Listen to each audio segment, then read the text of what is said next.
joined again by Fernanda Ellis, a UK chartered accountant and Brazilian tax lawyer who advises clients in both countries on all sorts of interesting taxation matters. Hi, Amit. Thank you. Hi, thanks for coming on again. And I've got two really important questions for you, extremely relevant for expatriates and long-term foreign residents based in Brazil. So the first one is, would you kindly explain to us how foreign income should be declared in your annual tax return in Brazil? So foreign income. Okay, so on the imposto de renda, declaração de imposto de renda, you have to declare your worldwide income. This is something that some local accountants might not be familiar, and they might even say, no, you only declare in Brazil what's in Brazil, but actually you have to declare worldwide income. Yeah. And that is a problem, especially if people do transfers of money between countries or on succession later on. So global income has to be declared on the rendimentos de pessoa física e do exterior. So in the income from individuals and of abroad. So it doesn't mean that it has to be received from a person abroad.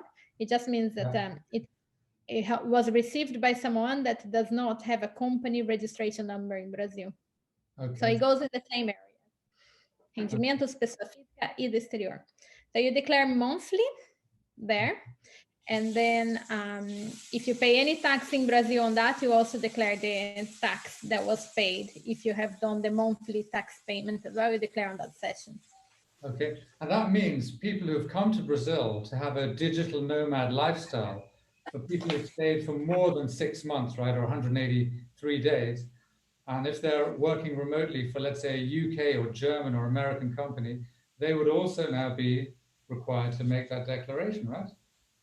Yes, so if you are a tax resident in Brazil, which 183 days is one of the rules, but there are a few other rules. Once you become tax resident in Brazil, you declare there on rendimentos pessoa física e do exterior.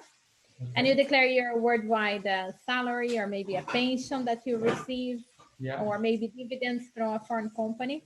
Okay. It doesn't mean necessarily that you're going to pay tax in both countries.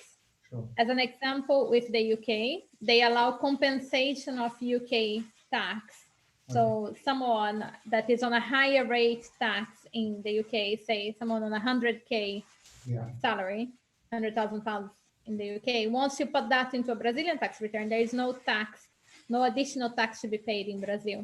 Okay, that's good. It depends on what you paid in your country, if there is a double taxation agreement or not. It depends on the origin of the money.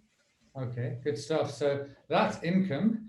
And now let's talk about assets, because my understanding is that in Brazil, the tax authorities want to have information on your global balance sheet, right? So all assets, properties, bank accounts, portfolios, they all need to be declared to the Brazilian tax authorities, correct? Yes, exactly. I see the surprise of many British expats when I say you have to declare assets. That's right.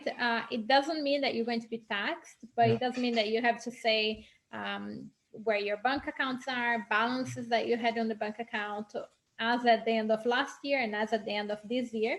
The Brazilian year is 1st of January to the 31st. So you have to declare the position of your assets in those specific dates. It means you have a house, a property, a car, anything valuable you declare as an asset worldwide. The biggest problem is people not declaring bank accounts. I see that as one of the main ways that Receita Federal finds out that the person didn't declare starts with the bank account.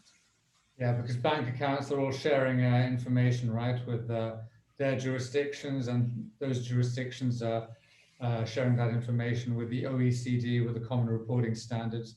Yeah. So, there's much more transparency in place between countries. So there is transparency there, especially in the last 2 years. That's one problem. Something that I see as well is that the person they don't declare all their assets when they start to be UK Brazilian resident.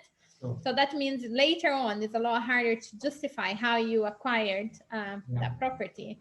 So if you start right, Brazil knows, say you had a house in the UK for 500,000 pounds. If you declare when you arrive in Brazil, that house is not going to be taxed, like if you sell later and it has a little bit of, but it's important to declare that you had a house when you started rather than 10 years down the line to kind of say, oh, I have a house that's worth £1 million now. It just, yes, it seems like something goes wrong if you never declare the existence. But once you also declare that you have a mortgage overseas, then it's aligned. You know, the income that you had in the period is aligned with your assets. So it's important to declare not just the assets, but your balance sheet, your global balance sheet. Sure.